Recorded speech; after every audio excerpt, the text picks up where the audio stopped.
Okay, so also talking about some of the latest poll numbers, we talked about the gender gap in voter support for candidates playing a major factor, with more women saying only Harris has the cognitive health to serve as president. More men say Trump would be, quote, a stronger leader. So joining me now to help us break down those numbers, CBS News Director of Elections and Surveys, Anthony Salvanto. And Anthony, in these final days, where does this race actually stand? Hey there, Ryan. You mentioned the gender gap is one of the reasons that this race is tied, tight, effectively even. We're sort of running out of words to describe that same thing. Look, it's +1 nationally, Harris, in our latest polling. It's even across the battlegrounds. Those are those 7 states that are going to decide this in the Electoral College. So that's where we are. I think this means it really comes down to turnout. I know that becomes a cliche, but it does matter who decides to vote, who decides not to vote. That's probably what's going to determine this, Ryan. So let's break down that gender gap a little bit more. How does it shape the race and the views of the candidates?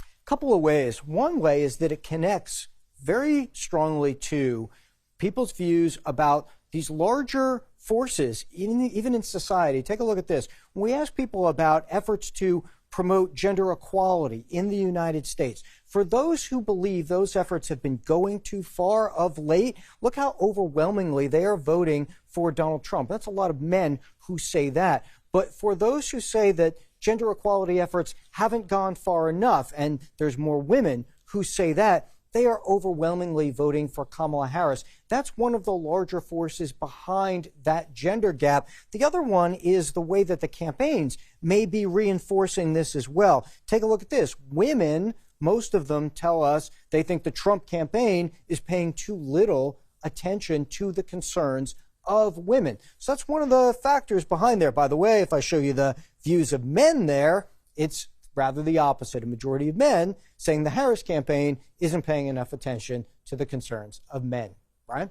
Yeah, you see that huge split right there. So what seems to be each side's best argument according to voters, and what might each candidate need to do now? Well, right now you see these breaks helping Donald Trump on the economy. And here's one example of that. When we ask people to look back at the economy during the Trump years, majority of them say they recall it as being good. And that compares very favorably to the current rating, where a lot of people, because of inflation, still say that they don't think it's good. They say it's bad. At the same time, the Harris campaign, we know, has been trying to emphasize reproductive rights, the abortion issue. Now, that is a major factor in the vote for just over half of voters. Really motivating for the Democratic base. But at the same time, look at this pattern. It's very consistent. The number who say that abortion is a major factor in their vote has not really risen substantially over the course of this campaign. So I'm going to be watching this, because if the Harris campaign is going to do well, she might need to get these numbers up a little higher, which they haven't done just yet, Ryan. And with only 8 days to go, the rhetoric seems to be getting very heated. So how are voters going to respond with just 8 days to go here?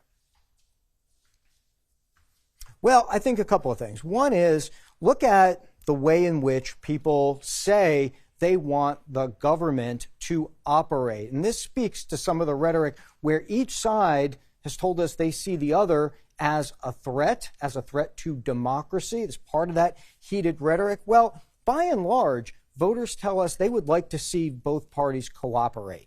And there are some very partisan folks sometimes say they just prefer their favorite party to control the government. But there are some, and it's a little bit 2-to-1 here comparing Trump voters to Harris voters, who say, no, they'd like to see one strong leader to kind of cut through all that regardless of the party. So that's a factor in all of this. It's a factor in a lot of democracies where you see perhaps a decline of trust in institutions. You might see more of that sentiment emerge. But I do think it's part of the rhetoric and the heated rhetoric that you have seen in this campaign, right?